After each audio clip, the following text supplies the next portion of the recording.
33% beef, 33% lamb, 33% veal, and we're making a bolognese. And 100% yummy. And so you will actually be having some precious lamb. So we're having bolognese? Yes. I'm gonna do. I'm gonna make little homemade pasta persons. I'm gonna stuff them with a cheese mixture, blanch those off, and then use the bolognese sauce with those. With this. Spoiled you are. Spoiled rotten. So what about the Chardonnay, Chef? We got some beautiful Norwegian halibut in this afternoon, and we're going to probably poach the halibut, do a little fennel relish. Ooh, yeah, should be great. That And sounds fennel will pop amazing. with that. We'll pop with that. Chard. Absolutely, yeah, I love that. Thank you. Oh yeah, cheers. So since we've moved on to food, and I slighted you by not asking you during the Chardonnay segment. Why don't I you would tell have us forgotten about? if you didn't say lamb biscuit. Well, we got a lot of food stuff coming up. We just released our family meals for the week, Good lineup too. and I would say that if you don't know, you should know that our family meals are priced to sell, priced to feed a family, and they're very generous portions. So if you haven't taken advantage of that, please do. You can drive by and we'll bring it out to your car. You don't have to come to the restaurant. Just give us a call, honk your horn, we'll come. Or if you live in the Mount Airy area, which is about what, 5 miles? 5 miles. We deliver. Free. We deliver. Free. I delivered last week, and it was one of the days where I go running. And I showed up. I think the lady was a little kind of cocky. Now, I've delivered there before. It wasn't like a first timer, so I didn't think it would freak them out too much. But I was trying to get to where I could leave the delivery and get to my running club. Yes. And not be too far behind them. And I showed up in my running gear. But I told her it was because our delivery's so fast. How Boom. clever. Now, what if you had delivery service? What if you just dressed up, headbands, like from the 70s like John show? McEnroe coming up with here. Yeah. But the short shorts. Or was it Jimmy Connor? I think It was both both were the of same. them, Yeah. We start to Where that. can you find those short shorts? Yeah, that used to be the thing. It was- Like it was basketball, the too. smaller the clothing, the faster you can run. Yeah, Basketball, basketball, same thing. all that track. stuff's going to come back around. You know it. Yeah, we'll You be know it. cutting edge delivery team. Fast. But I think we'll scare a lot of people dressed like that, running to their front door Probably. with Yeah, bags. we might get tased or shot. You gotta die something. That's true. I was hoping that it would be. Well, I won't say that. Yeah, don't. Not here. That'll be on our podcast. Anyway, so we got some beautiful to-go meals for you out there, family meals. Yeah, we got some beautiful North Carolina fresh shrimp in from Southport. We're steaming that in beer and lemon, doing a beautiful cucumber fennel salad with it. We've got I got the whole chickens brining right now, Chef. I've got the Coleman organic chickens. I made a lovely brine, rosemary, peppercorn, bay leaf, lemon, rice vinegar. Gonna rinse those off, roast them in herb de Provence, rub, mac and cheese and salad and bread, and then People we're doing, don't even know how I'm good telling that you. is. You know, and these things take like 3 days to do. If you don't think about all the behind the scenes work, I love how chefs really get into chicken. I love Every chef I've ever met chicken's the way to go. really respects that bird so much. And I know a lot of people out there look at it as a simple protein, but you can elevate it. And when you do, it's something special. Well, Daniel Hume, 11 Madison Park, one of the top 5 restaurants in the world. He does his roasted bird. Of course, he stuffs it with like foie gras and truffles. Yeah, it's like $350. $350 for And a piece of chicken. there's a 3-week waiting list to get one. Mm-hmm. And then my favorite restaurant in England, it's a Adele thing. Anyway, I follow them on Instagram, and I'm just fascinated with this guy. I mean, I love his food. It's beautiful and clean. But anyway, Is it fish and chips? no, it's his signature dish is a hunter style chicken. Oh, I love that. The chasseur. Yeah, and it's layered with mushrooms and foie gras and truffles. They probably got some tarragon. Yeah, and it's absolutely stunning. It's beautiful, and he does even a shallot layer mousse. I mean, it takes him like, and it's just gorgeous. And again, that's their signature dish. I mean, the two of the top chefs in the world, both of them have 3 Michelin stars, and both of their signature dishes are chicken. I mean, if that doesn't tell you what you need to know. Yeah, it tells me that the chef is not chasing what he thinks people are looking for. He sees a dish, he goes and takes that image or that in that design and that soul of the dish and goes out and produces it, and be damned if you don't like it. Don't eat it. Don't eat it, don't order it, and most people are looking for the weird, the wacky. When it comes to fine dining, it's really nice to know that there's still a chef can express what he needs to express and do well. Well, and it's good to know that they're the top guys in the world. Mm-hmm. The top restaurants in the world. I mean, these are the people they are cutting edge, the best of the best. And you look at their seafood dishes, and they're just. What you're talking about, they're pushing every boundary in the world, right? Of creativity and product utilization. Both these places have their own farms and all that stuff. Yeah, $400 chicken will do that for you, but but at the same time, I mean, they are so down to earth. I mean, when you look like we look at something, if you just see the picture, it looks like a mad scientist, gastronomy stuff. But if you look beyond the picture at the ingredients and the techniques, I mean, it's all rooted in tradition. Right. I mean, these are solid flavor combinations. These are really well thought out, flavors. I mean, they go perfectly together, and it's just steeped in tradition. It's just the modernization of the plating. It's the modernization of taking something and drying it or clarifying it or whatever to make it look prettier. But the foundations are perfect. But would you not agree that probably, let's say 10 years ago, there was a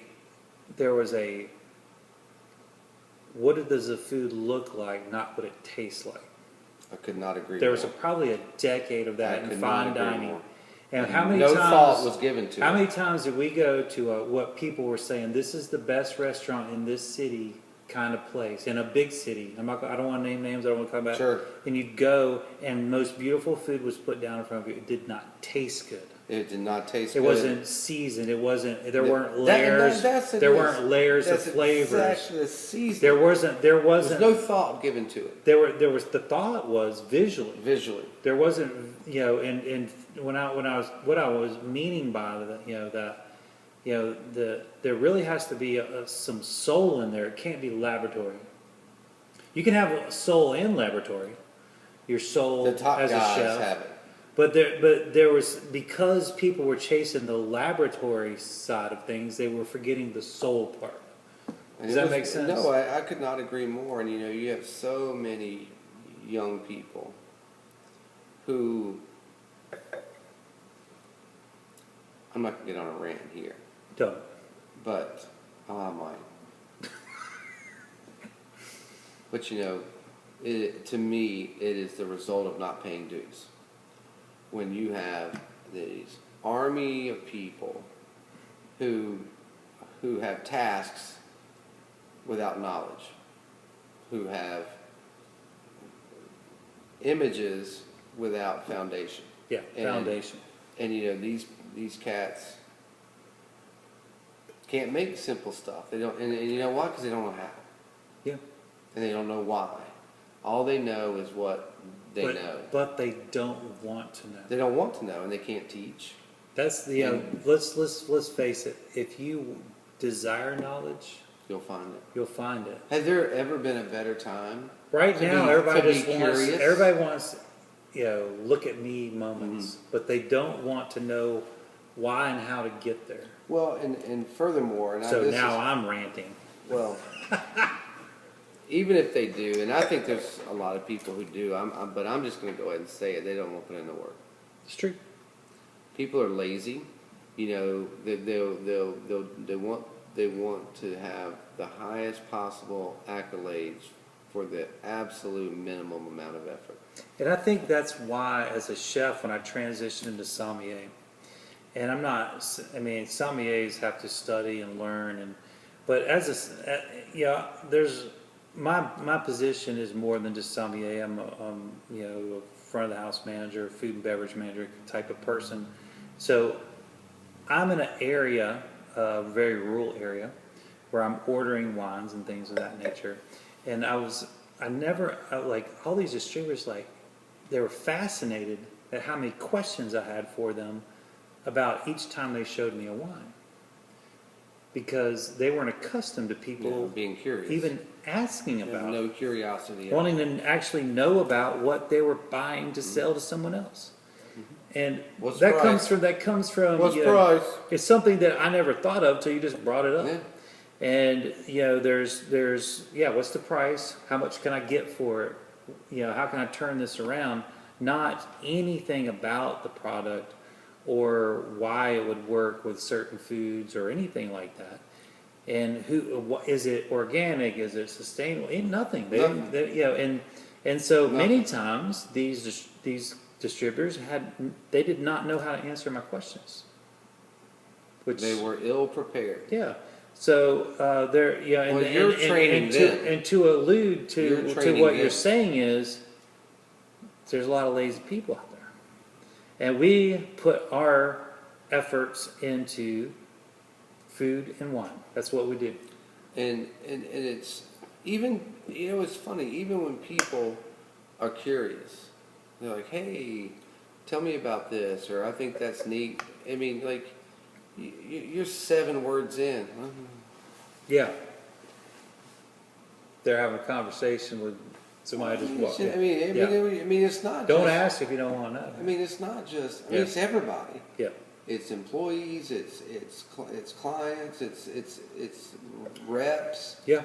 I mean, it's universal. There's the shallowness of the current human curiosity is sickening. It's 2 to 5 seconds. 2 to 5 seconds. Yeah. And if it doesn't come with a instant gratification, a TikTok video or a monkey and symbols, you got nothing. Yeah. I mean, the people cannot hold. And that's why we're making our videos longer and longer. Well, it just drives me insane. I mean, and I'm not asking people to do what you and I did. Mm-mm. I mean, that's not. God, I would. Please don't do what we do. That's not the bar I'm setting. But I mean, even with a really low bar, I mean, I think it's really disappointing how people aren't really good at things anymore. I think our customers They have a very shallow. Everybody's very shallow in their knowledge of something they ought to be damn good at. I think our customer base is very interested in food and wine, and I think that they feel the same way we do, that the world is a shallow place, and that's why they come here to get more depth. And I think that's why this works. If you told me when I sat down to talk to you about coming to work here that we would be doing we'd be doing such intense 8-course insane wine pairing dinners every weekend. Yep. Doing Thursday night tastings every Thursday, doing virtual. I would say, what? You can't even do that in Winston. I know. I'd be surprised if they're doing it in Charlotte. Well, and even the folks that we get at the chef table from Charlotte who have done chef tables in Charlotte say that's not really chef tables what they're doing there. Right. Yeah. You're basically having the menu at a separate table. Right. Yeah. And you're not getting any knowledge. You're not getting the. Well, you're probably getting some knowledge, but you know what I mean. Yeah. It's not the same. Yep. And so we'll continue to promote and encourage depth for sure. Like you said, Chef, we don't expect everybody to be as insanely entrenched as we are. Well, I mean, what's left?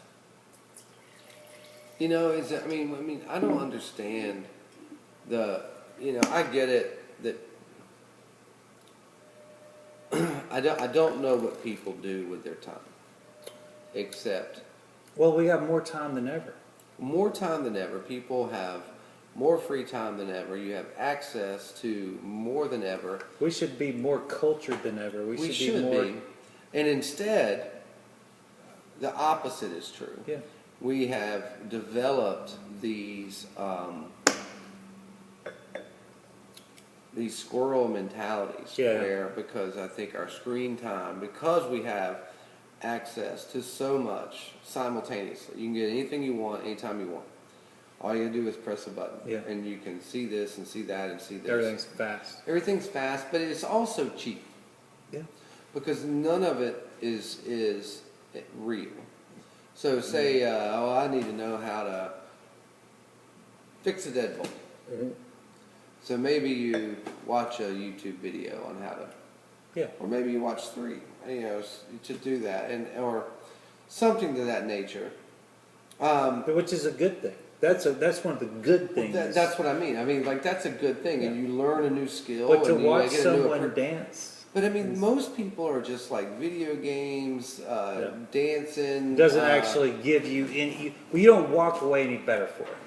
I just can't have a conversation with most people because I have no idea who the people are they're talking about. I have no idea the subject matter they're talking. I mean, it's extremely difficult. And then the other half of the people, because I read a lot of news and I read a lot of this. I mean, it's like people have also on the other side of that have become very short. I mean, when we grew up, like our parents, we were taught to have conversations. You can't have a conversation with someone anymore. Well, it escalates. Well, and I think that's really disconcerting because these are big things, and we ought to be able to have civil conversations about important subject matter, but you can't. You immediately say what you think, and here come the rocks. Oh, yeah. And, how are we getting out of this? That's a great question. Everybody's stupid. Everybody's mean. Everybody's ignorant. And it's all served with a side of short-temperedness. It's not everybody. It's just no, I don't mean everybody, of course, but I mean enough to where it feels real because it's on your TV. It makes me turtle up. I mean, I don't want to talk to anybody. I don't want to interact because it's just a constant waterfall of disappointment. And it's like, even when you don't even know, it's like, now I need to keep this vanilla because who knows where this is going. Oh, yeah. That's true. I mean, that's true. In a time when we ought to be having the best conversations of our lives. Yeah. We've never had more. Potentially, we should be the smartest we've ever been. That's what I'm getting at. We ought to be. And so we should have more conversations. We ought to all be geniuses because there's so much information out there. And instead of us becoming scholars, we're all becoming just rock-throwing salamanders. I mean, we're just regressing at an alarming pace. Well, that's the beauty of wine, though. It's a great equalizer, isn't it? Well, it tends to draw people together. I mean, I don't ever remember, you know the bar fights and those shady bars that we used to hang out in. Yeah, I tried to start a lot of those. Well, those weren't wine bars. They're beer bars. They're beer bars or liquor bars, and wine is a great, it's an intellectual beverage, in my opinion. And I do believe it brings out conversations, and good. It has history. I mean, it goes thousands of years back. So there's so much good that we should lean in on with wine. And even if you don't get off Cheers. And even if you never get off subject, you can still talk about wine for Yeah. hours. Yeah. But it'll, Without ever wine getting will that. always open up other doors. But so. even if you don't get to the peripheral stuff, Yeah. I mean, how long are you going to talk about beer? Yeah, I mean, I love beer, but I don't talk about it much. That's what I love beer too. But I mean, we've said it all. Good Lord knows we. Oh. How many? Again, Dad, I'm sorry about. Sorry, everyone. Sorry, I've ever Bob, known. about your Heineken Yes, kegs. and all the. I And mean, Ed, I will all let- your cases of Budweiser. If it's any consolation, none of it went to waste. None went down the sink. That is true. It was put to good Surely use. that can be appreciated. Our dads are wonderful people to unknowingly Or a lot of times knowingly. Which is what be they're going to do. very, We're yeah, very crafty. Yeah, we are. But Speaking of curiosity, we never. we started early, I guess. Well, and we were very creative in Yeah. all of our ways around Yeah. rules. We've always been drawn to alcohol. It was our destiny. Well, let's do this another 30 years. What do you say? I'm in. All right. Cheers to everybody. Thanks for listening Cheers. to us ramble. And if you want any of these wines, don't forget we do have them available for you. And you cannot beat these prices. And we'll have 2 more next week. Also, we are having our wine club pickup for ONS. And we are doing that on the 7th and 14th of February. So, yes, that is Valentine's Day. And guess what? We're going to have a Valentine's edition for the wine club to do virtually. So if you want to participate, and this is not the same as the Thursday night. This will be just that. Yes, this will be a Where separate event. the wines that Ed and the Tyler and Ed's, the wines that Tyler and Ed have chosen will be featured, and we're going to have 5 chocolates paired with those. And I don't even know if we've got the specifics down for Yeah, we'll figure out which a way. ones are going to be on the virtual tasting. Yeah, or not, we'll- but we are going to do it, and we are working on the specifics. Mm-hmm. But just know that that's something that's important to us, for you, and we want to make that happen. Right, yeah. Here in person, it will be 5 wines, 5 chocolates, and we'll figure out a way to do our virtual in some format. But you will not go without your chocolate and your wine, so don't worry. It'll be a great Valentine's, and also Valentine's Day itself. So it's really weird, the confluence of how it's falling this year, with Valentine's being on a Sunday. So we feel like we're going to get the vast majority of our Valentine's goers on Friday and Saturday night. Mm-hmm. So we're not open for service Sunday evening the 14th, but we are offering a take-home, really elegant meal that night. So we're offering beef Wellington Really elegant. with all the Lobster traditional sides, lobster bisque, Yeah. dessert, Gratin potato. yeah, grilled vegetables. Oh, yeah. I mean, it's a really high-end, That menu formal, is banging. formal dinner, and we're real proud of it. And so we are offering that for pickup. Everything will be taken care of. You just go home and heat it up. Yep. I mean, it's that simple. And also, you could pick up the chocolates and the wine to go with it if you Yeah. if you so choose. But you have lots of options there. Anyway, we're putting a lot out there for that weekend. So Yeah, let we're us- hinging a lot on that week. That is a as you know, everybody out there, the restaurants have taken it hard over the last year, and we're hoping that this is like that light at the end of the tunnel. The The doors start of cracking. something great. Yeah, we're really excited, and like Chef said, 1 million people a day getting vaccinated is a great start. Well, we look forward to seeing y'all in person when it's possible. Until next week when we see you right here, hope you have a great week. Take care. Take care.